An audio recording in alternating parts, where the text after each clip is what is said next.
بسم الله الرحمن الرحیم. الحمد لله والصلاة والسلام علی رسول محمد و آله و اصحابه اجمعین. اما بعد، السلام علیکم خدمت همه شما برادران و خواهران عزیز و گرامی قدرم. همه شما رو به برنامه امروزه خوش آمدید میگویم.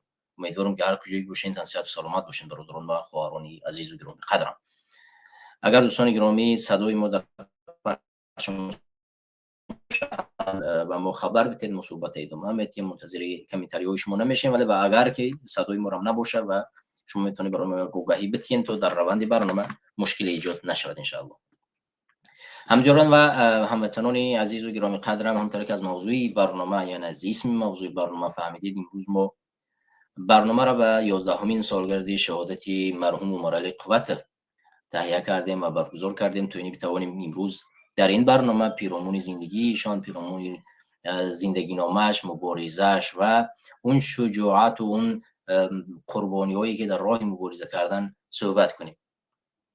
هدف اساسی صحبت و برگزاری چنین برنامه این یاد داشتن، یعنی خاطره زندگی او، احترام گذاشتن به زندگی او، به راهی او، به رویش او و این شجاعتی که برای ملت کرد. و دوم از همه مهمترشون است که باید ما صدای کسانی باشیم که در میدان مبارزه در راه دیگران استوار هستیم. یعنی ما برنامه ها رو انجام میدیم، مسئله برنامه و هدف برنامه این نشاندادی اونی است که اگر از ما بین ما هر کسی که برداشته شد، شهید شد، کشته شد، زندان شد، ما این راه را انجام نمیدیم، تمام نمیکنیم، بس نمیکنیم، بلکه پر رونق‌تر میکنیم و بیشتر میشویم در راه مبارزه و هر روزی صدای اشخاص خواهیم بود که آنها در راه مبارزه کنار زده شدن و از جمله شهید عمر علی قوتف. شهید عمر علی قوتف از راه زده شد و امروز مکتب او، شاگردان او، راهی او ادامه دارد و صدای او همیشه در میدان مبارزه هست و ما عین صدای شخصی هستیم که امروز صحبت میکنیم. پیش از اونی که بگردیم به موضوع کلی، من میخوام چند نکته را کوتاه در مورد عمر علی قوتف صحبت کنم و برمیگردیم به تاریخنامه‌ای که خود شخصی بنده با آشنا است. طبق سندهایی که نشر شده است، عمر علی قوتف 21 نوامبر سال 1968 در شهر دوشنبه به دنیا آمده است و در خوردی به اینترنت وارد کرده می شود، در اینترنت بزرگ می شود و بعد از یک مدت تحصیل، یعنی مکتب و تحصیل کالج و حالا بعضی ها او را دانشگاهی که در بعضی بیشتری از موادها او را همچون دانشگاه ملی می نامند، ولی در اونجایی که خودی شخص عمر علی قوتف در یک صحبترانیش در ضلع نوی تاجیکستان در ضلع صحبت کرده بود، در اونجا ذکر کرد او یک کالج اقتصادی خونده بود، ولی بالاخره عمر علی قوتف بعد از تحصیل یعنی به خدمت حربی می رود و 2 سال خدمت حربی را در فدراسیون روسیه، یعنی در قلمرو فدراسیون روسیه انجام می‌دهد و بعد از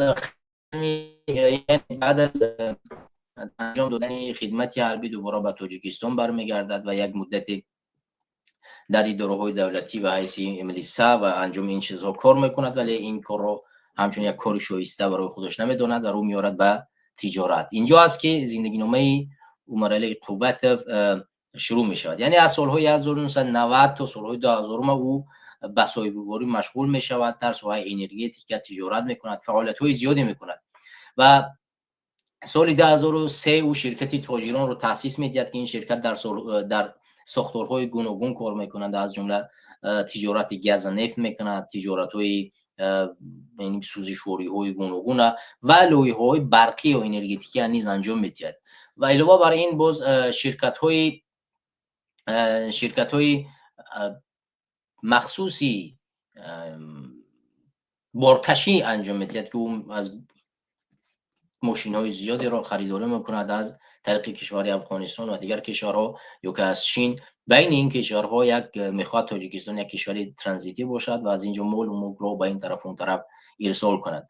و حتی ما مصاحبه عمر علی قوتف را که یک جلسه برگزار کرده بود و در اونجا وزیر راه آهن یا رئیس راه آهن پیشین را دعوت کرده بود و در اونجا عمر علی قوتف واقعا بسیار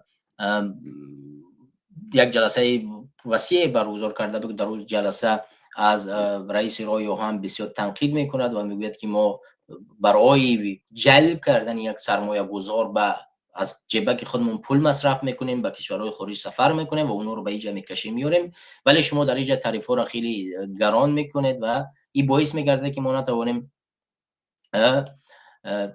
در راه تجارت و در راه پیشرفت وطن و کشور چکار کنیم، خدمت بکنیم. خب دوستان گرامی و هموطنان عزیز، عمر علی قوتوف در سالهای 2011 2012 باز شرکت‌های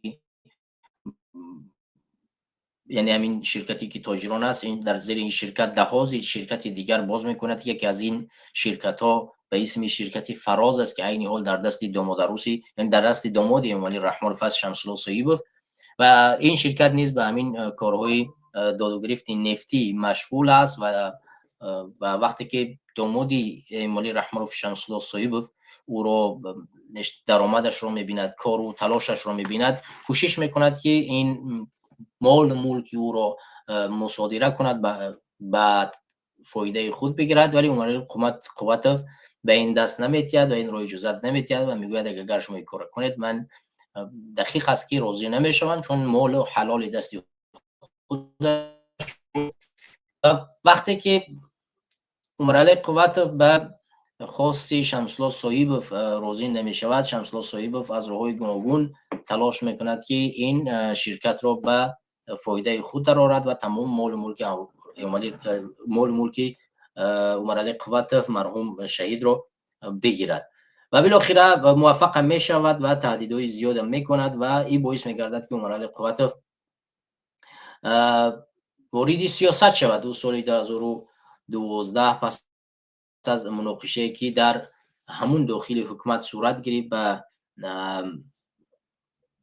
شمس الله صیبوف وارد یعنی خارج کشور میآید و در خارج کشور در شهر مسکو به دنبال راه حلی است که چگونه میتواند تاجیکستان را از این راه حل و از این مشکلاتی که به میان آمده است نجات بدهد.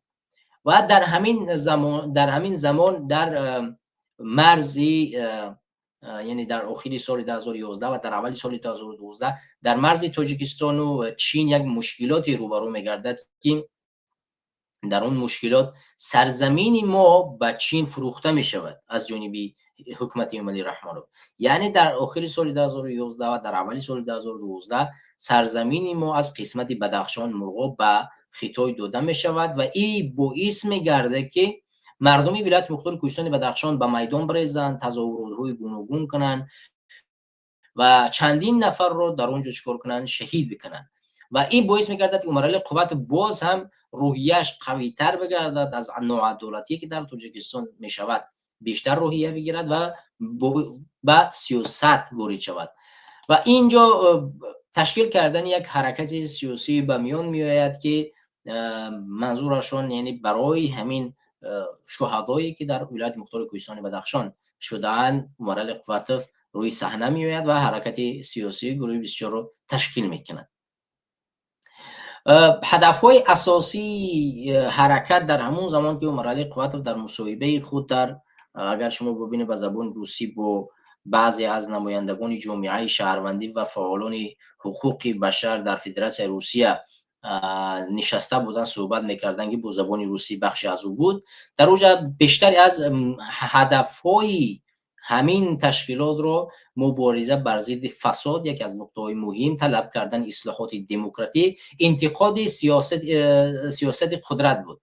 یعنی در این زمان اون بسیار به شدت صحبت میکرد، به شدت مبارزه میبرد و این باعث گشت که یعنی صحبت‌های او باعث گشت از جمله در میتینگ‌های گوناگون مخالفان فدراسیون روسیه صحبت میکرد، گپ میزد، حرف میزد بر ضد حکومت. ما یادمون هست که وقتی یک میتینگ در شهر مسکو انجام شد، مخالفان حکومت روسیه در اونجا اشتراک کرد و یکی از نقطه‌های مشهوری را زده بود که اگر که پوست را بکشه از روی امامعلی رحمه الله در داخلش خوب رو میبینی و یگانه یعنی این نقطه‌های جالبی که عمر علی قوتوف در اون سال زده بود در سال 2012 و نقطه دیگر زده بود در همون جا که شیطانی اساسی در همین دنیا امروز در تاجیکستان است و امالی رحمانوف است.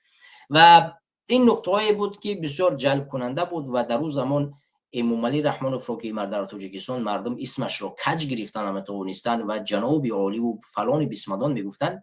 یگانه شخصی به اسم عمرعلی قواتوف پیدا شد و استعفای امامعلی رحمانوف رو طلب کرد و بالاخره او رو چکار کرد؟ شیطانی از شیطان ها نامید در داخل تاجیکستان و او رو گفت که اگر که پوستش رو از رویش بکنی او خوب است. خب بالاخره عمرعلی قواتوف در روسیه خیلی زندگی کرد و مبارزه برد و بالاخره در همون در سال 2012 با مشکلاتی روبرو گشت که حکومت امامعلی رحمانوف با حکومت روسیه همکاری کرد و خصوصا عمرعلی قواتوف را از فدراسیون روسیه مثل محمد روزی اسکندروف و اگر اشتباه نکنم به تاجیکستان ببرد.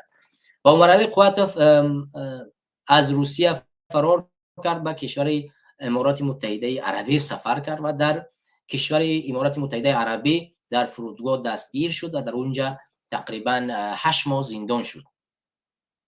بعد از 8 ماه زندان عمرعلی قواتوف از زندان آزاد گردید و به کشوری اگر اشتباه نکنم قزاقستان یا قرقیزستان سفر کرد و میخواست نزدیکتری کشور تاجیکستان باشد که در اونجا او را قبول نکردن و گفتن که اینجا میتواند به جان تو خطر بیاید یا که ما به تاجیکستان را استرداد میکنیم و توانایی از تو دفاع کردن رو نداریم. و عمرعلی قواتوف باز به قزاقستان سفر کرد و یا که اول به قزاقستان بعد به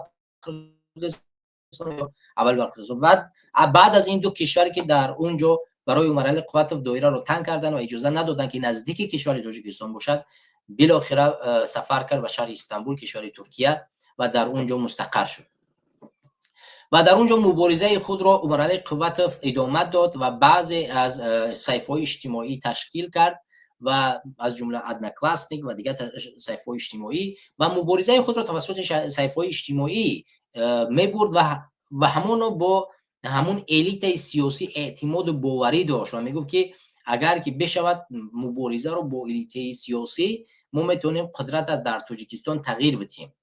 ولی در صدد یک تشکیل راه بود، فکری بود که ما چگونه بتوانم در صورت اهداف اول انجام نشدن، عملی نشدن، هدف دیگری را راه اندازی کنم که به این هدف دیگر ما بتوانم موفق.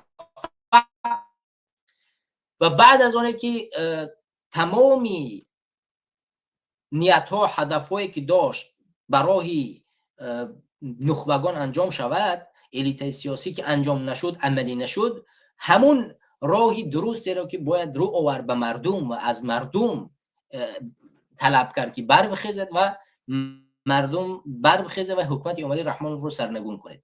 و بالاخره این به این نقطه برگشت و در سال 2014 یک صحیفه اجتماعی کشاد که بسیار ساده و آسان بود برای مردم تاجیکستان که بتوانند به اونجا پیوست بشوند و فکر و نظر خود را بیان کنند. و در اینجا راه اندازی کردن یک رادیو بود به اسم زیلو که در اونجا بسیار ساده انسان ها میتوانستن وارد میدان بشن و یک تکمچه را زیر میکردی و میتوانستی وارد این میدان بشی و در اینجا فکر نظر خود را بیان بگی. ما از اولین اشخاص بودیم که نوارهای عمرعلی قواتوف را تماشا میکردیم، فکر نظر او را داشتیم و همیشه میخواستیم که ما بتوانیم با این یک ارتباط برقرار بکنیم.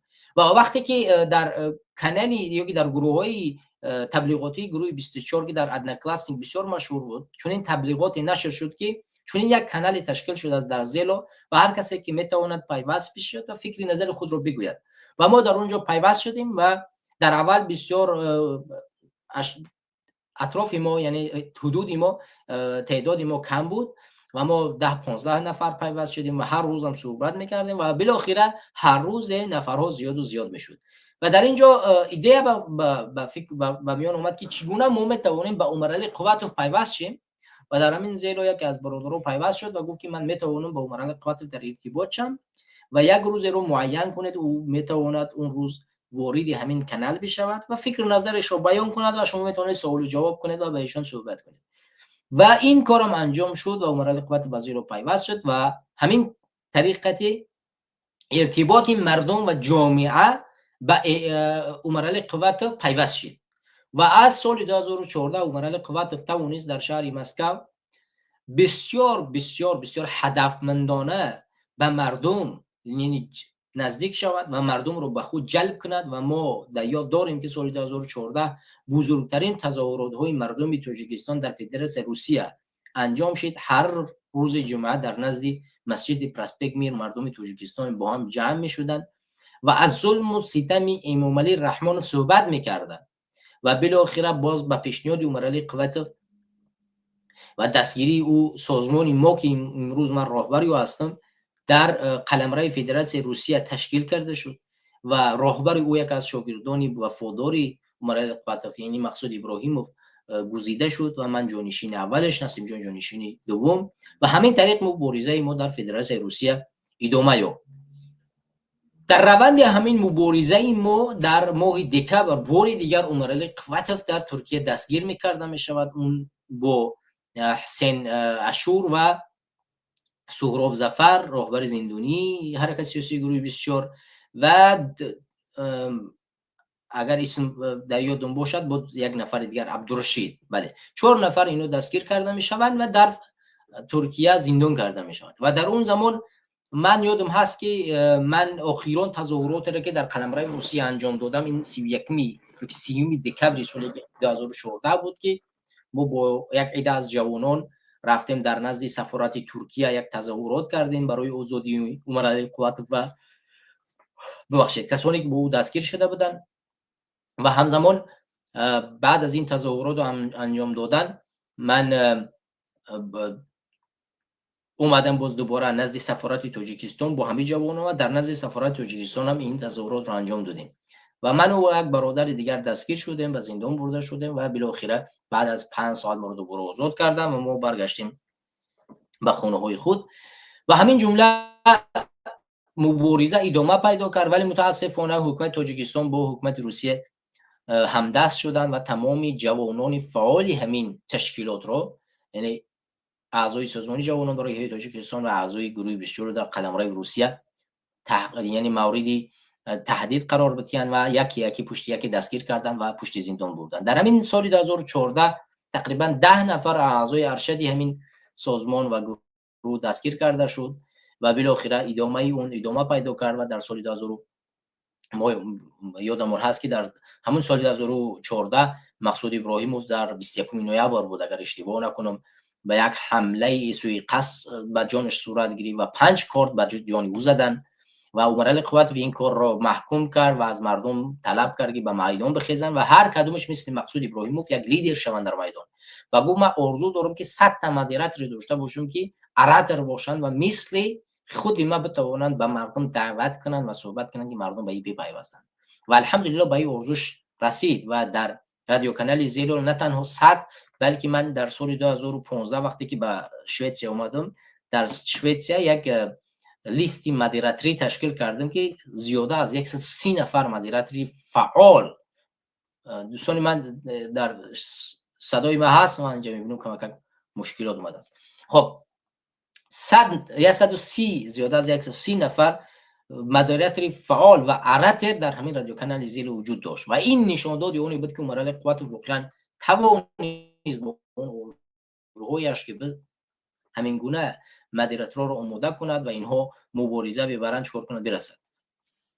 خب عموما عمرعلی قواتوف بعد از اونی که در سال 2014 در ماه دکبر دستگیر کرده شد در ماه فوریه در آخرش از زندان آزاد کرده شد و با او گفته شده بود که ترکیه رو ترک کند ولی متاسفانه از سبب اونی که اسناد وجود نداشت و عمرعلی قواتوف توانایی ترک کردن ترکیه را نداشت و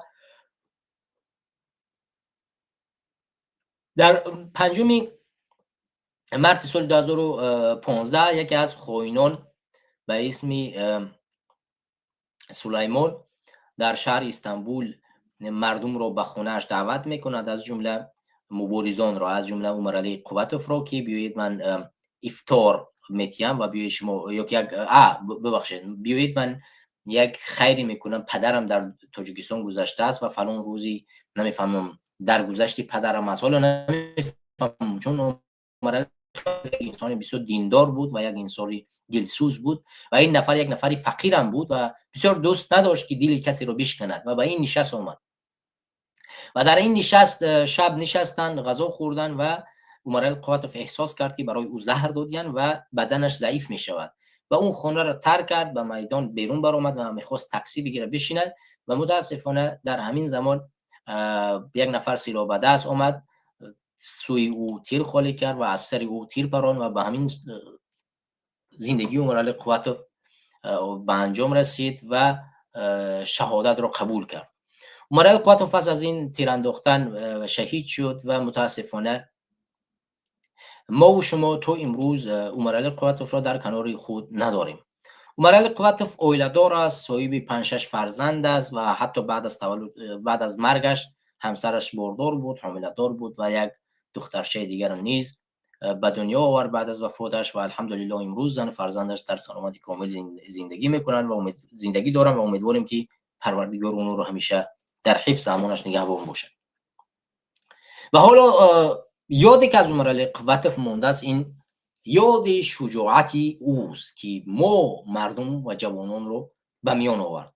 حالا یک از قصه هایی که من خودم میکنم، من واقعا یک انسان عادی از جمله اشخاصی بودم که به فدراسیون روسیه می اومدم و مثل مردم کار و زندگی میکردم و هیچ بوی از سیاست و از دولتداری و از سیاست و از دیگر عقیده ها نداشتم. اصلا نمیدانستم که می شود یک انسان عادی سیاستمدار شود، یک انسان عادی بیاید دپوتات شود، یک انسان عادی از یک خانواده عادی بتواند بیاید پرزیدنت شود و این مسئله ها در فکر و خیال من نبود. همون افکاری را که امروزا مردم تاجیکستان دارند بیشترش، یعنی فرزند سیاستمدار باید سیاستمدار شود، فرزند پرزیدنت شود، فرزندی نمیفهم باغدار باید باغدار شود، همین گونه افکار در افکار ما بود. اما بعد از شنیدن صدای عمر قواتوف واقعا همین عقیده در فکری من دیگرگون شد.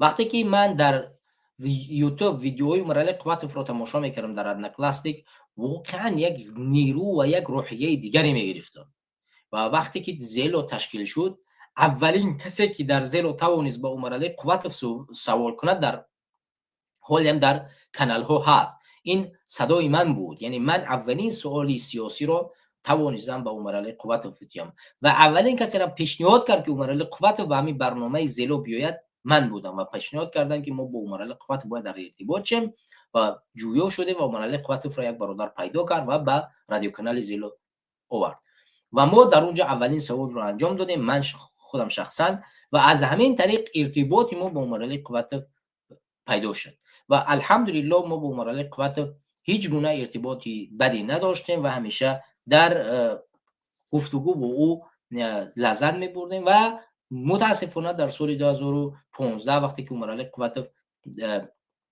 یعنی 3 روز پیش از کشتن است، یک مشکلاتی به میان آمد که بیشتری برادرای ما را در زندان دستگیر کردند و من در اونجا در یک جلسه یک سوال دادم که چرا ما باید با تاجیکستان یعنی با حکومت امروزه عمر رحمانوف گفتگو نکنیم در صورتی که خب بتونه حد امکان اگر که توانایی انقلاب رو نداریم حد امکان توانایی آزاد کردن زندانیان رو داشته باشیم و این بچه‌ها این چیزا جدی‌تر گرفتن و این مسئله بالای عمر قواتوف خیلی فشار آورد، ولی متاسفانه بعد از 3 روز او به شهادت رسید که این مسئله برای من عین حال که همچون یک راهبری سازمانی مخالف هستم بسیار واقعا هم ضربه میزند که چون این سوال‌ها باید انجام دادن نمیشه، چون عین حال توانایی خودم رو میبینم و احساس میکنم در جای عمر قواتوف هستم که واقعا ضعف وجود دارد که ما توانایی چون این یک کارهای عملی جدی رو امروز نداریم، چون مردم در کنار ما نیست و اگر مردمی را امروز در کنار ما هست، مردمی است که در خارج کشور قرار دارد، در داخل نه، و با همین سبب ما نمیتوانیم اون مسائل عمیقی که ما بتوانیم انجام بدیم. حالا دوستان و برادرانی که اگر بخواهم به برنامه پیوست شوند میتونن لینک برنامه رو گذاشتم و میتونن به برنامه پیوست شوند و من تا اون زمان صحبت رو ادامه میدیم و هر کسی که آزاد است میتونه پیوست شود. دوستان گرامی، خب مهم از همه ای است که دوستان گرامی عمر قواتوف در تاریخ تاجیکستان یک کار نوینی رو به میان آورد. کار نوینی از همه کار درستی عمر قواتوف این بود که در تاریخ تاجیکستان نشان داد که یک انسان از یک خانواده عادی به میان می آید و میتواند در مقابل یک استبداد، یک دیکتاتور، یک ظلمی که سالها ادامه پیدا کرده است بر بخیزد، حرف بزند، جرأت پیدا کند و علاوه بر این به صداها جوان این کشور امید ببخشد که می شود ایستادگی کرد، می شود مبارزه برد، می شود دیکتاتور را چکار کرد، سرنگون کرد. یعنی اعلان 10 اکتبر سال 2014 نشان دادی اونی بود که حکومت استبدادی امامعلی رحمانوف چونان سخت از امامعلی قواتوف ترسیده بود، چونان سخت ترسیده بود که تمام تنگها نیروهای نظامی رو به میدان، یعنی به شهر دوشنبه آورده بود که روز 10 مردم به میدان نبرایند. یعنی اون قدر سخت حکومت دیکتاتوری امامعلی رحمانوف از یک صدای مخالف، از یک صدای یک نفر عادی که در تاجیکستان مثل من تو از یک خانواده عادی به میان آمده بود. یعنی نشانی عمرعلی قواتوف، حرکت عمرعلی قواتوف این را نشان میدهد که امکان دارد. مسئله دومی مهم این عمرعلی قواتوف چی بود؟ این بود که عمرعلی قواتوف این راهی که شاخ بود، بسته بود و فقط الیت‌های سیاسی در گذشته تصمیم می‌گرفتن مردمی گردانید. گفت که نه تنها مردم سیاسی باید تصمیم گیرنده آینده وطن باشند، بلکه مردم. چرا باید تنها الیت سیاسی تصمیم گیرنده باشد؟ چرا تنها بچه سیاستمدار باید سیاستمدار بشود؟ نه، بلکه تمام مردم و جامعه باید در سیاست داخل باشند و در سیاست چکار کنند؟ دست به کار شوند و اینها باید انتخاب کنند که کی را براشون باشد و کی باید نباشد، کی خادم اینها باشد، کی باید نباشد. یعنی همین سیاستی که سالها موجود بود، سیاستی بسته الیت سیاسی یا نخبگان سیاسی، این را به چی تبدیل کرد؟ به یک سیاستی که او سیاستی عادی بود.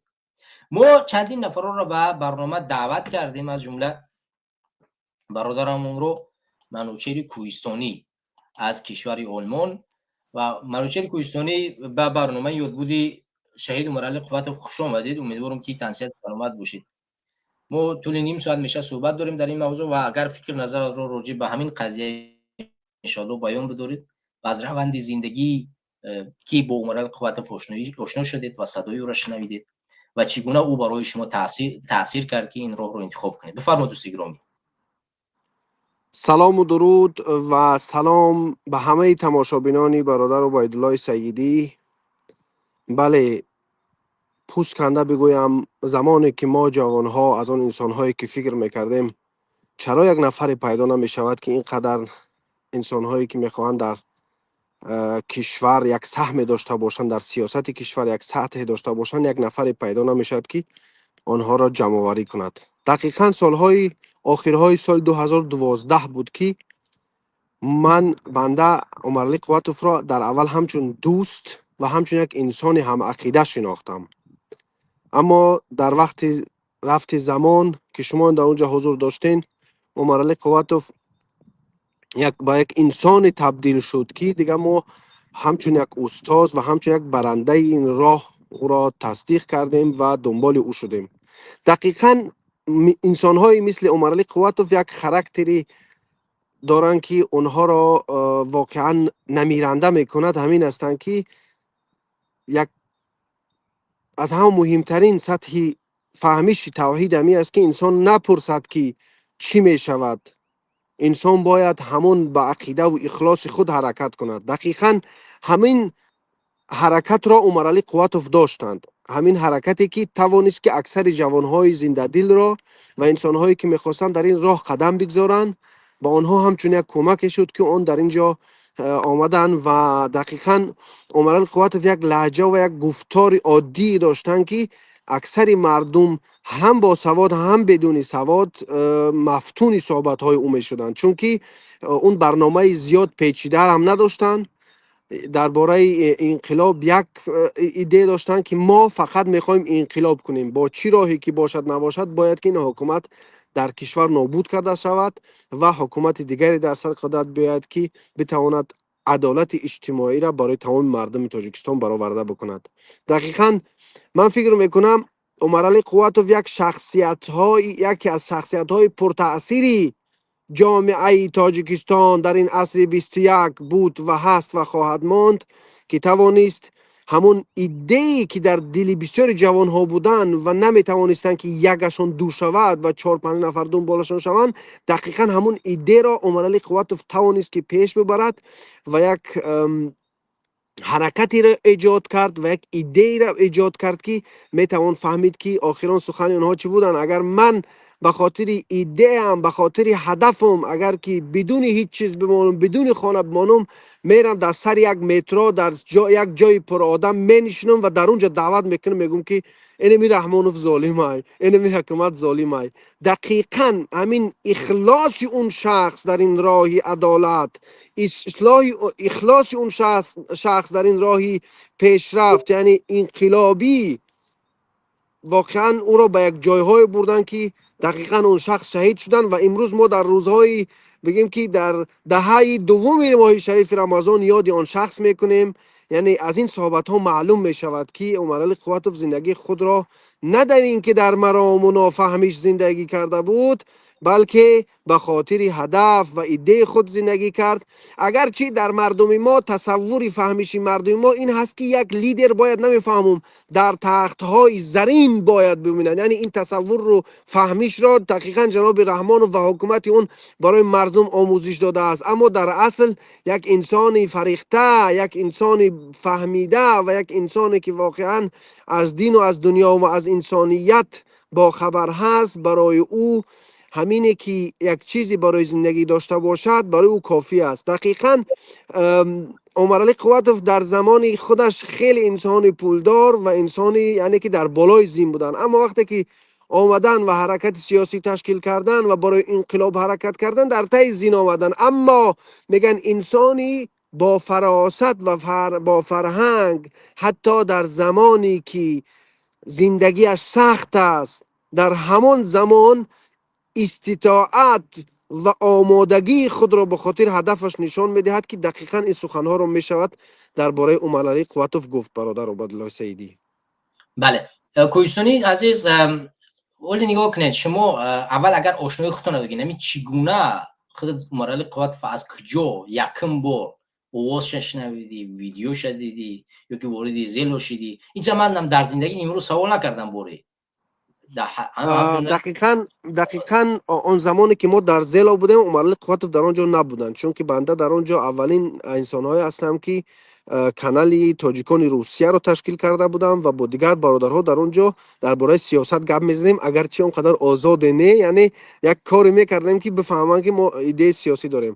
من فکر میکنم دقیقاً سال 2012 آخرش بود یا سال 2013 از کاپیلوس من عمرعلی قواتوف رو اولین بار دیدم، چون که در اون وقت دیگر نفرهایی بودن که جا تماشاشو میکردیم و عمرعلی قواتوف دقیقاً در کاپیلوس اومدن و شناسایی ما بعدم از ادنا کلاسنیک با اون شروع شد. در ادنا کلاسنیک یعنی ما همون انسانهایی بودیم که بسیار مبارزه هم بردیم، بسیار صحبت میکردیم، بسیار کامنتاری هم نوشتیم. دقیقاً اگر یاد داشته باشین اون شورشی که در ادنا کلاسنیک در هر کجایی که میدون اومدی رحمانوف استعفا، یعنی از همون شورش آغاز شد که ما عمرعلی قواتوف شناختیم. و بعد از اونی که کانال نوی تاجیکستان یک تشکیل شد، بعد دیگر عمرعلی قواتوف هم در اونجا داخل شدن و ما نیز در اونجا داخل شدیم و همه در یک جا همونجا فکر میکنم دقیقاً مثل همه اون برادرهایی که بیشتر به عمرعلی قواتوف شناس شدیم از طرف زیلا بود، که باز دیگر بسیار صحبت‌های خصوصی میکردیم و ایده های خود پیشنهاد میکردیم. یعنی ما واقعا همون انسان‌هایی بودیم که عمرعلی قواتوف به ما نیاز داشت و ما نیز به عمرعلی قواتوف نیاز داشتیم. اون عمرعلی قواتوف بر مثلا اون بگیم که تجرباتی که ما در زندگی داشتیم، اونو که در داخل کشور بودن، ما تجربه که در بیرون کشور داشتیم و همون آمادگی که مردم رو برای تظاهرات و برای همبستگی در روسیه جمع میکردیم، دقیقا همون مقصد ها بودن که بیشتر ما یک شناس عمیق با عمرعلی قواتوف پیدا کردیم و شناسایی عمیق پیدا کردیم و اونجا بود که ما اون شخصیت بزرگوار توانستیم که از چنین اشخاص ها، از شناسایی چنین اشخاص ها برخوردار باشیم. برادر کوهستانی ببینید که در همین زندگی که ما امروز داریم متاسفانه چنین اشخاص، یعنی ما هدفمون این است که باید همین انسان ها ایدهشون، فکرشون، نامشون در راه مبارزه فراموش نشود، چون همچون یک ایدئال بدن، ولی همین ایدئالو زیاد می شود. یعنی ببینید مثلا مقصود ابراهیم فا بردن، مورال قوت فا کشتن، امروزه سهراب ظفر را بردن زندان کردن. یعنی همین گونه تعدادها چنان زیاد می شود که چگونه ما میتوانیم نام اینها را و از جمله نام مورال قوت را زنده بداریم، در صورتی که چنین شخصیت ها در راه مبارزه بسیار زیاد می شود تعدادشان و هر کدامشان با اندازه خدمت کردن، اگرچه خدمت مورال قوت بالاتر از هر چی باشد، از هر کدام اونها. در این سوال واقعا یک جواب عادی هست که مثل همه اون حافظ و بیدیل و نمیفهم دیگر بابا جان غفور و همه این اشخاصی که در تاریخ تاجیکستان یک سهمگذاری بودن، اونها دقیقا در همون فنای تاریخی و این چیزها نامشان خواهد ماند و برای نسل‌های بعدی اگر که مثلا یک اپوزیسیون سالم در سر قدرت بیاید و بتواند که مثلا همون اشخاص هایی که در این پایه‌گذاری بعضی از راه ها بودن و پایه‌گذاری بعضی از ایده ها بودن، دقیقا من فکر میکنم که میگه که هرگیز نمیرد آن که زنده شد به عشق. اون نفری که به عشق زنده شده است، این راهی مبارزه، این راهی انقلاب، این عشق است. این عشق هست که انسان را زنده نگه می‌دارد. اون عشق هست که انسان را پلنگ نگه می‌دارد. این عشق مبارزه و انقلاب، هر قدری که انسان تحتر در این راه برود، هر قدری که کوشش کند که عمیق‌تر این راه را بشناسد، هیچ وقت نام او فراموش نخواهد شد، حتی کمترین خدمتش هم. برادری عزیز، زنده و سلامت باشه برادر کوهستان. انشالله امیدوارم که بتوانیم تمام مبارزین، مجاهدین و هر کسی که در راه وطن ملت خدمت کردن یادشون رو داشته باشیم و این بسیار مهم است و از جمله مورال قوت شخصی است که هیچ وقت فراموش نمی‌شود. مخصوصا همینطوری که خودت گفتی در این مکتبی که این مکتب رو ساختن، فراموش شدنش سخت است، چون یک روز نه یک روز وقتی تاریخ رو هر فرزند تاجیکستانی که میخواهد میهن خود رو تاریخش رو بیاموزد و ورق بزند، حتما در دفتر سیاست پیدا می شود که یک روز یک نفری از مبین مردم عادی به میان آمد و توانست با صدای خود، یعنی یک قسمت از جامعه جهان رو، یعنی جامعه تاجیکستان رو بیدار بسازد و با اونها گوشزد کند که جامعه امروزه تاجیکستان نیاز به اون ندارد که فقط نخبگان سیاسی یا که الیت سیاسی اداره کننده شما باشند، بلکه میتواند یک انسان عادی، یک دهقان هم بیاد به سیاست دست بزند و هر کسی برای کار ساخته شده است. یک انسان از خانه مثلا دهقان میتواند را تحصیل بکند و بهترین علم سیاسی و دیپلمات قوی بشود، بیاد پرزیدنت شود، هر کسی دیگر بشود. مهم این که پدر مادر او اگر دهقان بدن چگونه او را تربیت کردن و چگونه برای او، یعنی به اصطلاح بگیریم چشم گشنش به جامعه نآوردن که فقط در راه خدمت فقط مفاد ببیند. مثلا در امروزه تاجیکستان، در سیستم تاجیکستان هر جا را به چی نگاه میکنه؟ میگه اینجا روغنی هست یا نیست. با او اندیشه نمیکند که همین جا من میتوانم به مردم خودم خدمت کنم. با او اندیشه میگویند که هر کی را بهر کاری ساختند، مهر او را در دلش انداختند. دقیقا انسان هایی که در سیاست من، اینها رایل انسان ها هستند. اینها انسان ها می سازند، چون هر فرزند، هر پدری که انسان داشته باشد، انسان در سیاست میاد. بعض انسان ها کوچک میشوند، بعضی انسان ها واقعا در این راه خود را می سازند و عمر الخواتف دقیقا همون انسان هایی بودن که در کمترین فرصت توانستن که همو ووندرکیند میگن با زبان آلمانی، هم ووندرکیند بودن که در کمترین حالت آموختن و اما همون باوری که باید نمیکرده شد با بسیاری اشخاص، همون باوری توانست که آنها را از بین ببرد. و تشکر زیاد برادر عبیدالله سعیدی که شما ما را اینجا دعوت کردید. سلامت باشید. ماشاءالله. اینجا برادر ایشان عبدالحی اینجا هستن. ماشاءالله. درود بر شرفی نبی پیغمبر. اللهم صل علی محمد و آله و اصحابه اجمعین. برادر عبدالحی میکروفون کشتگی است. حمله خلیفه خوش اومدی به برنامه یودبودی مرال قواتف. امیدوارم که تنصیف سلامت باشی. ولو اگرچه عبدالحید حضرت کشتانی رفتن، عبدالحید اون چیزی که من از زندگی خودت میدونم، خودت تقریبا سال 2015 یعنی بعد از شهید شدن مرال قواتف به گروه 24 پیوستی و بعدا به سیاست دست زدی. ولی از بخش از صحبتات شنیده میشید که شما در تاجیکستان نیز واقعا مرال قواتف رو حضور تماشا میکردید، یعنی شناسایی داشته با او. ولی من میخوام یک کم فکر نظر خودت را در عموم راجع به این قضیه و مخصوصا همین چیزایی که در تاجیکستان، حالا همچون یک انسان عادی که در بازار کار میکردی، سودا میکردی، راهرو میرفتی، چگونه سر صدای همین مرال قواتف که در بیرون از سال 2014 آغاز شد و گوشی همچون یک انسانی که در سیاست نبود در داخل وطن میرسید؟ سلام علیکم و رحمت الله و برکاته و کلی تماشابینان، کسایی که اینجا ما را میبینن. امیدوارم که تنصیحات باشین. انشالله که در ماه شریط ماه مبارک خدا کنه عبادت های زحمت ما و شما را الله قبول فرماید. خب بعدا میگذاریم به قسم سیاست. من سال 2000 ما زمانی که اعضای حرکت سیاسی گروه 24 شدم، وقت خدا رحمتی معارف خواست و دینو گذشتگی بود، مرد گذشت یک بهار ده، من آخرای نویبر ده پیوست شدم. همون سال نیکیم در همون سال در تاجیکستان کار میکردم، در بازار ساتون کبیر کار میکردم. آزاد بود. یک کمترک در سیاست در داخل تاجیکستان کسی تاجیکستان من اولین بار همین عده برآمده که دیگه بودم، دو دیگه بودم اتالیفر. بعد او قدر چی اینترس نبود که مرال قواتف به اینترس بود در بین مرد، در بین جمعیت و مردم بازار اینترس بود، مردم تماشا میکردن، آزاد بود تماشا میکردیم. و حتی همو 14 اکتبر هم خبر داشتیم که اعلان کرده بودن تظاهرات تبادلات، میگن انقلاب مردمی. بله. آره بودیم هم سر بزرگ ما بوده که مردم خوب پیشوازش میگیتن، مردم منتظر بودن که هم خیلی خوب قبولش بشه، هم منتظر بودن که کسی که باشه که در داخل مردم پرشته کسی باشه که هم خیلی سیاست یک قدم پیش بگذاره. مردم خوب پیشوازش میگیتن، خوب چی بود قبول داشتنش مردم جامعه و کشتنش هم حتی همه جا پخش شدگی بود. وقتی خلق به شده رسوندنش همه جا پخش شدگی مردم تماشا کردن، خیلی مردم غمگین هم شدگی بودن. خیلی وقتا تغییری نبوده اول و بعد هم اعلان و جدی شد. یعنی سر صدا و شما ویدیو رو تماشا میکردید، در اون سر صدا وجود داشت در دور بازار اوضاع تماشا میکردیم.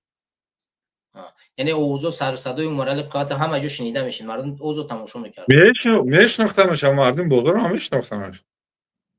که بازار ستون کبیره که بازار همو کلون تاجیکستان که سر آدم بود، هم میشناختم. که واسه هم تاجیرو بگم، تاجیرو که میشم میشناختم، لاینای کار میکردیم، هم میشناختنش. بله.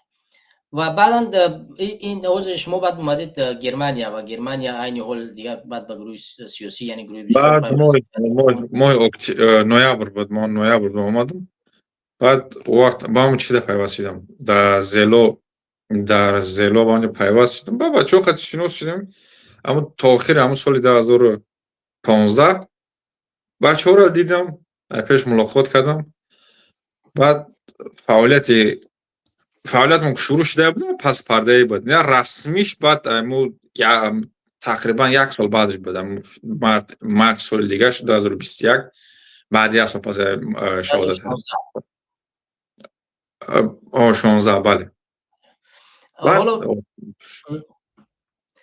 واسه منظورم که در ذیل وقتی اومده بعدن در مورد مرال قواتف شما یعنی اون ویدیوشو بعدن تماشا کردید که قبلا هم ویدیو رو تماشا کرده بودیم. اما چه دیدم نتوجیستان، همش دیدم ما تو همو باشاله رسوندنشون دیدم تا داخل تاجیکستان تماشا داشت. او میدونستم بود، حتما میدونستیم که همی طاغوت رحمانوف که به قبل رسوندگیش ایش هم میدونستیم. برای قبل مرال قواتف کی بود در جامعه تاجیکستان؟ کسی که مردم با همین ضد رحمانوف گپ میزده که مثلا چی در بین جامعه تاجیکستان از سال 92 که 97 و سال شده که چی دیگه یکم اپوزیسیون ما خیلی اپوزیسیون جدی نداشتیم و در پارلمان نداشتیم فقط همون چیز رحمانوف میگو و لبه که یا رحمانوف میگفتن دیگه یکم چیزی نمیگفتن یکم ضد رحمانوف یکم چیزی برای مردم اینترس نداشت پیش او اینی کی بود انصاری بود با پخشش سر میداد در اکتبر بود دور والله اعلم اما چه بعد باید یعنی توجیه کرد داخل تاجیکستان عمر خواهد بعد پیدا شد توجیه هم وقت جلب کرده بود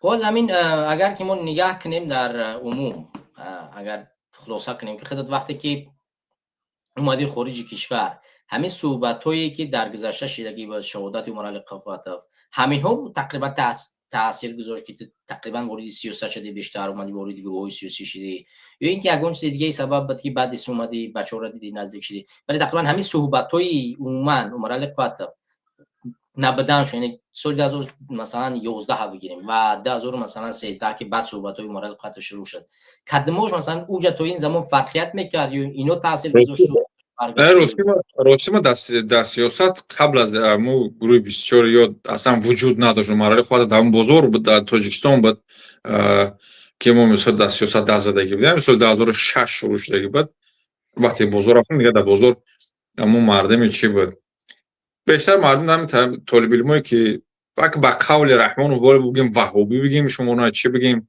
مردم در سعودی و در اینجا تحصیل کردگی اومدگی بودن اونا علاقه میدونستن که رحمانوف یا طاغوت یعنی دینی بودن هم بحثای همو علمی میرفت بعد چی میرفت بعد همو اصل 2006 هم رحمانوف چی کردگی بود قانونی معنی حجاب در وزارت معارف رو وردگی بود ناراضگی در بین همو بچه‌ها بود بعد خیلی میرفت معنی دست که طاغوت ایست نه چخچخ صحبت میرفت همو در بازار دا شونبینی رحمانوف همون وقت من شروع شدگی بود با استا هم بالا رفتن گرفت دیگه چه بگم ما هم تیار بودیم ده یعنی این صحبت ها را دیدگی بودیم که رحمانوف مثلا یک کذاب یک قاتل یک طاغوت ایران میدونستیم دیگه که عمر علی قفاتف که برو من زلو را دیدم عمر علی قفاتف دیدم با تماشا کردم با مشناختم اومدم در زلو دیدم یک پرتلی که در هم جمعه شبکه مبارزه بود در هم جمعه شبکه وزیر رحمانوف مبارزه بردن فعالیت خیلی شروع کرد دیگه ما اومده بودم یعنی برام بیگناه نبود آشکار بود تمام بعد یا شروع کردیم اونم یک 5-6 ماه 4 ماه 5 ماه هم قبل یک بگیم که با خالی گپو که یواشکی میرفتیم احتیاط کرده با مو رفرندوم شده بود با رفرندوم اصلا دیگه احتیاط پیدا داشت یک طرفش دیگه پوسکندر زنده و سلامت باشه شون اگر آخر سخن یکونچ گفتنی باشه دیگه وقتی رمضان از نظر وقت افطار میشم برای نزدیکی شما وقتون زیاد نگیرم دیگه اگر آخر سخن یکونچ گفتنی فرما ما فقط گفتنیم که الله رحمتش کنه در ماه شریف رمضان همین مرحله خاطفه که اولین کسی بود که مردم تاجیکستان نو واسه همه قابلیت تو تونست سرجم کرده تونست وزیر رحمانوف برپا کردن مردم بهترین کس بود که همین کار یکم همون دست زد و انشالله که ما میتونیم روی برادر دوام دادیم و خواهیم دوام تو وقتی که یا پیروز میشیم یا میمریم تو هم وقت 20 سال میگذره 30 سال میگذره 50 سال میگذره حضرت اینا 1000 سال دعوت کرد 17 کس مسلمان شده بود رو 70 شده نبود ما هم پیام راه میریم انشالله که یه روز شب که ما موفق باشیم و تاجیکستان را انقلاب کنیم و حکومت به دست بگیریم فقط در آخر چیه ما میخوام بگم برای مردم تاجیکستان و برای رحمانوف برای هر دشه امروز سر صدا موضوع پسنگک دیگه میشه امروز سر صدا در ایران میدونیم چی گپای میبینیم چه خلای ما رسید بر ایران رفتگیم مردم تاجیکستانی که هستی غیرت مردم ایرانی یاد بگیری غیرت مردم ایرانی یاد بگیری که با هم نزدیک 30 چند هزارشون کشتن بعد 30 چند هزارشون کشتن چلی میشون که گذاشت با مردم ما در دانشگاه تظاهرات کردن غیرت هم مردم یعنی فارس زبانای خودمون که هم زبانمونن یا ملت من یاد بگیری و رحمان و فهموخی دیکتاتور شدی یا دیکتاتور بشه که یا کسی ایت بترسه با جوز زنکا و کمپیر یا کسی ایت بترسه مثل سعید علی دیکتاتور شد که هم ببینند تلخشون بکفایی نه دیکتاتوری که ضعیف ترین کشور آسیا میونه قرقیزستان میاد در پیشکال و شپال مزه نمیروه همو شرف دیکتاتور را پس نکه دیگه تمام همین گفتنی بودم زنده و سلامت باشی برادر. با امید پیروزی الان نگاه سلام علیکم. سلام علیکم. تشکر برادر که پیوست شدن صحبت کردن و انشالله که الله جزای خیرشون بتیم. برادر ریگری بفرمو دوست گرامی. سلام و درود برادر عزیز، امیدوارم خوب هستی برادر عبیدالله. زنده و سلامت باشی برادر گرامی بفرمو. بله خوب هستی. الله حفظت کنه، سلامتی خوب همه تینج برادر. تشکر. زنده باشی برادر گرامی. شما امیدوارم تن صحت سلامت باشی. شکر الله پاک خوب هستیم الحمدلله رب العالمین. ان شاءالله شما خوب باشین. زنده و سلامت باشین. بفرمایید مورد موضوع برادر صحبت کنیم. موضوع من دیرتر در اومدم برادر، درباره چی است درست گپ نمیتونم. کم تماشا کنیم که اون برادر دیگری را گوش کنیم شاید از او درک کنیم چی موضوع باشه. برادر استیفا رحمان رو بفرمو. السلام علیکم و رحمت الله. و علیکم السلام و رحمت الله. صدامون هست؟ صدا تو هست برادر. سلامت خوب انشاءالله. زنده و سلامت باشید. ما هم نه خوکشون کورا کسان برادر جون گفتم بدرم درباره دیگه موضوع صحبت کنیم. گرامی ما امروز برنامه دیگر نداریم. امروز برنامه خاص است و مسئله برمیگردد به مسئله برادر و منشهید. خب 5 دقیقه میگیرم و میبرم زود انشاءالله. میگم موضوع در موضوع برنامه ملی قوت است دوست گرامی. قوت بله برای یادبودی قوت با خاطر رساندن دیکتاتور رحمانو. بله در این موضوع صحبت. خب باید با همه معلوم است انشاءالله که رحمانو یک ظالم عاقل پدر است، پدر نالت. انشاءالله باوری دارم الله که مردگی عوضی بدبخت ما باید داره سالی 2016 یا 15 بود الله آدم خطا نکنه هم خبر باید دارم ملای قوت و یک حرام ظالم به قتل رسون در ترکیه. ما همون وقتی ویدیو را دیدیم کم با مخالفان و برادرایی که حقیقت پرستن حقیقت میگویم با امنا ما داخل شدیم شروع کردیم گوش دادن صدا بلند کنیم. انشاءالله ما تیاریم که این ویدیو را در تاجیکستان کنیم. انشاءالله. الله لعنت کنه ظالم اما با یگان خدا با شما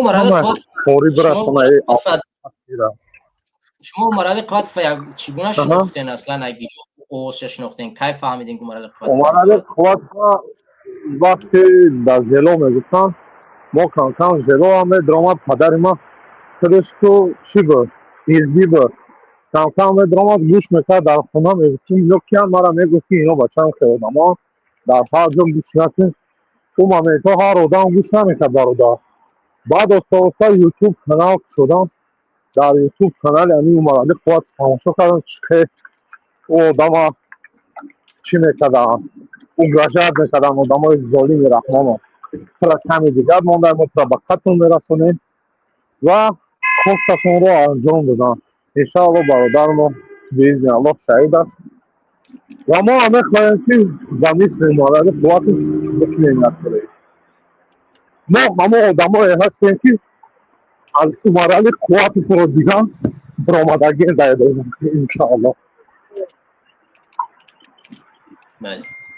و باوری الله دارم که انشاءالله بیزن الله ما این کار انجام میتیم. این ظالم حرام از سر قدرت نسمیتیم.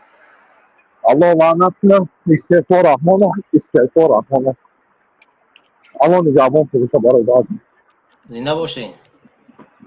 برادر عزیز امیدوارم خوب هستین. صدا هست؟ بله بله. برادر عمرعلی قواتوف یگانه شخصی بود که این الله رحمتش کنه مردم بیدار کرد. بسیاری مردم از همین جوانمردی که در روی حق بود مردم آگاه شدند، این جوانمرد دیدند و یگانه شخصی بود که نترسید مبارزه مردانه‌وار مبارزه برد ضد این امام علی بدخواه لعنت کرده اعلی که امروز ملت توجیک مردم توجیکستان نه یک ملت توجیک گویم، همه هموطنان توجیکستانی که امروز در داخلند تمام مردم توجیکستان به وضعیت بد قرار داده. این خائن دشمن دین اسلام که امروز 2 سال 3 سال میشه پشت 3 سال شده است света 2 سال гарантиш кади света даже дар зимистон наметия лаънатӣ ба тамоми мусибати бад гирифтор кардаи мардум оилавӣ мемуранд. боз мардум хомӯшанд. ман ҳайронам кия иҷдат доранд, чӣ қадар хомӯш ҳастанд. ва ин эмомалӣ тавонист ки мардума ғулом кина, мардума мутеъи худаш созад, тарсона. ҷавонмардои мо як касоне ки мубориза мебаранд, инсоное ки шуурнокишон хуб асту фаҳмишон хуб аст, огоҳ мешаванд, дӯстаи душман ҷудо мекунанд, ҳақиқата мефаҳманд, бар зидди ин мубориза мебаранд. ҷавонмардое ки зидди ин мехезанд, инсонҳои сиёсӣ, муборизону мухолифоне ки ҳастанд, ин бо ҳар ҳилаи найранг чикор мекунад? метарсона, ба қапиш хурди агар медуздида мешавӣ бо тариқи ин ҳукумати амнияти модар ба хато рафтаранги эмомалие ки лесакӣ мекунанд аз ин бадхоҳи динситези душмани дини ислом ки имрӯз модарони моя мехоҳад ки урён кина ин бадхоҳи лаънатӣ ва иншоалло ба ҳадафи нопокш намераса. иншоалло шикасти ин золим наздик аст. бародар садо ҳаст? بله بله هست گوش دارم. иншоллои таоло бародари убайдулло алло ҳифзат кина, шикасти ин наздик аст. иншоалло пирӯзӣ ба мо наздик аст. рӯзҳои ба шумори ин бадхоҳи модар ба хато рафта ки имрӯз дина аз байн бурдан мехоҳад, ин амниятиҳое ки тарафдорӣ аз ин хоин мекунанд, иншоалло ино ҷавоб хоҳанд гуфт. касоне ки болои ин мардуми ҳамватанони ман зулм мекунанд, ино якояк ҷавоб хоҳанд гуфт. ман дар ту эмомалӣ чӣ гуфтаним? ту мана уже медонӣ, мана амнияти сагд ба номи шукурло мана фурӯхтагӣ айкун, мана медонӣ ман кати ӯ гап задиму мана мисол нофаҳмида номери мана додан, ман кати ӯ гап задим, ӯ мана да ҳамун коркуни давлатияй ман фикр мекунам да ҳамун ҳубоб кор мекуна шашума белда. ту мана гӯш кун, ҷавоб мегӣ. баъд иншоаллои таоло ин касоне ки тарафдорӣ аз ин эмомалӣ мекунанд, ҳаматон якояк сагони вафодори эмомалӣ, ҳаматон якояк ҷавоб мегӯед. ин миллат қасоси худшона ки мардум дасти шумо дароз аст дар болои мардуми бечора ҷавоб хоҳем гуфт. ва ин эмомалӣ, тарси ин эмомалӣ аз ҳамун ҷавонмардое ки наметарсанд, бо чӣ хеле ки зулм мекунанд, бо кадом роҳе ки зулм ситам кардан мехоҳанд, боз ҳам дар роҳшон истодагӣ мекунанд. ман ягона ман ҳамун шахсе ҳастам ки манда фарқ надорад чӣ кор мекунен оилаи манда, авлоди манда чӣ кор мекунен, ҳамашда ҷавоб хоҳем гуфт. манда гуфти ҳамун рӯсопа бараванай, ман замониш бия иншоалло ҳаматон ҷавоб хоҳем гуфт, ҷавоби сангин хоҳем гуфт иншоаллоҳи ва таоло. эмомалӣ, ту мана гӯш кун. садо ҳастай бародар? связи ман сустар айда? эмомалӣ, ту мана гӯш кун. ту мехоҳӣ ки мардуми тоҷикистона дина аз байн бурдан мехоҳӣ. ту мехоҳӣ ки модарони моя اوریون کنی تماشا کنی لذت بری بدخواه. اگر آن پروردگار پاک کی اگر قسمتی من این پروردگار خودش بزرگ است اگر قسمتی من در پادشاهی باشه امام علی فراموش نکن که من در یک رشتکه دخترات گولی کره سر میتیم در یک رشتکه انم خیل جواب خواهی گفت اوای نغزش همو رستم گنگه که اونمو آزاده شلوه اوای خوبش خوبترش پدرتون کشین همو خوبتر میغلطه. نه من برای چی که این ظالمو ظلمی بهت کردن برادر اینو کتی به خوبی گپ زدن امکان ناپذیر است.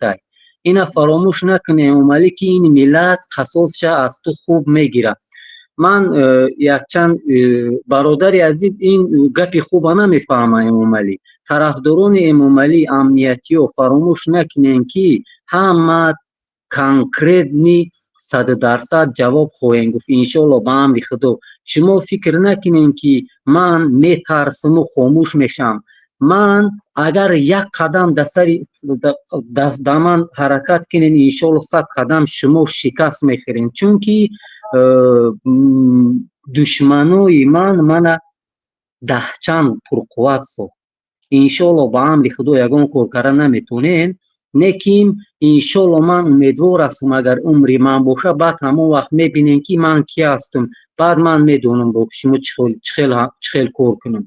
انشالله همه جواب خواهیم گفت. اینا فراموش نکنین امنیتی هایی که طرفداری از این میکنین شما باید فرصت دارین شما باید کار کنین که طرفداری از این ملت کنین تا که این ملت مظلومه که ظلم از بالای شما نامردانه که سر و کلا خردم کرگی خوب بریدم کرگین ظلمه که بالای این مردم جبریده میکنین تا برگشتن شما طرف این ملت خوبتر است. جواب خواهیم گفت. دم کرگین از یک امام علی میترسین آخی الله شما لعنت کنه این قدر احمق این قدر نمیدونم پست شده این که مادراتون گولی میکنه اوریون کردن میخواه بازم طرفداری از همین بدخواه میکنین. شما مگر از الله نمیترسین پیشوا میخونین این امام علی پیشوا گفتن شما بدخواهان در قهر جهنم سوختن شما یا ای بدخواهان شما از الله ترسین دیگر کمتر فراستتون کار فرمین. من یک چند مصرع شعر خونم برادر بعد خیر خوش می برادر گرامی بیاد ایرا ببونیم به یک برنامه بعدی و حالا ما وقت اجازه دادم یک اولا که چون خود دیگر در مورد مشکلاتی که خودت اومد پیش من صحبت کردیم من اصلا قد نکردم چون این برنامه مخصوصا برای برادر ممارل قوت بخشیده شده است و موضوع معین مشخص است که ما امروز تنها در همین موضوع صحبت میکنیم یعنی خودیرویشان چون صدایی باید کسی باشیم که اون صدا از جانب یک دیکتاتور خاموش کرده شد و هدف ما را برگزاری برنامه همی است. اگر او با امروز بر بگردیم به دیگه موضوع میبینیم و علاوه بر این من میخوام برنامه رو چون من 10 دقیقه پس افطار دارم باید من 10 دقیقه پس برنامه رو خاتمه ببخشم. برای من اگر اجازه باشه 10 دقیقه من بسیار کوتاه‌تر صحبت کنم و برنامه رو خاتمه ببخشم. ان شاء الله برنامه بعدی هر روز سه‌شنبه برنامه دارم دیگه برنامه‌ای که ان شاء الله انجام داده میشود میبریم در دیگه موضوعی که خصوصی است و غیر از اون ان شاء الله صحبت میکنم اگر اجازه باشه با لطف شما چون من روز میرم افطار میکنم بعد از 10 دقیقه. معلش برادر الله حفظت کنه. من 4 مصرع شعری همو شاعر گم که نمیرسم دیگر تمام الله حفظت کنه برادر جان. در راهتون استوار باشین انشالله پیروزی نزدیک است. سلام علیکم. دوستان گرامی و هموطنان عزیز متاسفانه وقتی افطار نزدیک شده است و زیادی از مهمانان برنامه که در کشورهای گوناگون زندگی میکنند و در زمان اونها یعنی وقتی افطار شده است در وقتی اونها در کشور اونها و با این سبب نتوانستن وارد برنامه شوند و از چون مهمانی برنامه که باید پیوست میشدن یک نفرش مشکلات اینترنتی داشت و دیگه برادرانش مشکلاتی وقتی رمضان است، افطار است و به همین اساس ما همه برادران رو درک میکنیم و از برادرانی که پیوست شدن، از مهمانان برنامه و از شنوندگانی که به برنامه پیوست شدن بسیار تشکر میکنیم. امیدوارم که ان شاء الله بتونیم در برنامه بعدی شما رو بازم پیوست کنیم و صحبت کنیم. دوستان گرامی و هموطنان عزیز، از اسم مرحله قوت صحبت کردن برای هر یک ما و شما امروز فرض عین است، چون ما امروز کسی هستیم که صدای کسی رو که دیکتاتور ایرانی رحمانوف خاموش کرده است صدای او بشویم و از صدای او همیشه صحبت بکنیم و صدای او رو نگذاریم که خاموش بشود. و اگر این گونه ادامه پیدا کند مطمئن باشید که ما و تو یعنی کشوری من و تو آباد خواهد شد. آینده فرزند من و تو اعتبار انسانی و شهروندی رو در جهان پیدا خواهد کرد. همین مشکلاتی که امروز در جهان به میان آمد، در ایران و در هر منطقه دیگر، نشان داد که قلدرهای جهانی امروز هیچ نفر رو قبول نمی کنند مگر اون نفری رو که زورگو باشد، اون نفری رو که توانمند باشد، اون نفری رو که کشورش پیشرفته باشد. پس من و تو با یک دیکتاتور هیچ وقت پیشرفت نمی کنیم تا زمانی که اون اراده انسانی خود رو به دست نگیریم و از قدری بزرگان و اون کسانی که برای این ملت و این کشور جان دادن و جان فدایی کردن چیکار کنیم؟ احترام کنیم و اسم اونها را بالا بداریم. و اگر ما این کار را کردیم مطمئن باشید که فردای آینده کشور من و تو بهتر خواهد بود، فردای کشور من و تو شکوفا خواهد بود. فردا هر کسی از این هموطنان ما میآیند و چیکار میکنن؟ بیاین در برنامه پیوست شوند و صحبت کنن. یعنی هر کسی بتواند بیاید برای ملت خودش حرف بزند. شما تصور کنید که اگر یک نفر فردا بداند که مثل دلیر موملی، عزت دمون، کرامت شریف، مقصود ابراهیم و رحمت جان محمد جان مرالق و دههای دیگر، و اگر به میدان بیاید مثل اینها احساس کند که در پشت من یک کوه ایستاده است که اگر من بروم این کوه مرا دفاع خواهد کرد. یعنی مردم مثل کوه باید در پشت یکدیگر بایستند و اگر ما در پشت یکدیگر ایستادیم مطمئن باشید که فردا کشور من و تو آزاد می شود و فردا هر کس مثل عمرعلی قوت پیدا می شود، به میدان می آید و دفاع می کند، چون می داند که در پشت اون ملت می ایستد، در پشت اون مردم می ایستد. و در غیر صورت مطمئن باشید که در همین مشکلات اخیر جهانی که به میان آمد هر کشورهای خرد از بین میروند و از جمله تاجیکستان یک کشور بالقدرت نیست که در این سیاست‌های پیچیده توان بیارد. و البته یه روز میبینید که جزئی از روسیه، جزئی از چین، هم خدا نکنه جزئی از یک کشور دیگر بشود. برای همین برادران و خواهران گرامی باید با یکدیگر باشیم و کوشش کنیم که ان شاء الله امینین دفاع بکنیم از تن هر یک کسی که در اینجا بوده، چی سهراب ظفر، چی نسیم جان شریفوف، چی عمرعلی قوتوف، مقصود ابراهیموف، میجان صالحوف و رحمت جان دههای دیگر در جای اونها باشیم و مثل اونها حرف بزنیم تا زمانی که اونایی که زندان شدن آزاد شوند، تا زمانی که اونهایی که شهادت رسیدن خون بهای اونها گرفته نشود. پس برای این ما باید مبارزه ببریم و تا آخر بیستیم. دیگر وقتی شما را نمیگیرم. این بود 11مین یادبودی شهادت مرحوم عمرعلی قوت و در برنامه با شما بودم عبیدالله سیدی و اجرا کننده راهبر سازمان جوانان برای تاجیکستان. شما را به خدا میسپارم تا برنامه بعدی. پروردگار شما را در امان حفظش نگه داشته. السلام علیکم و رحمت الله و برکاته.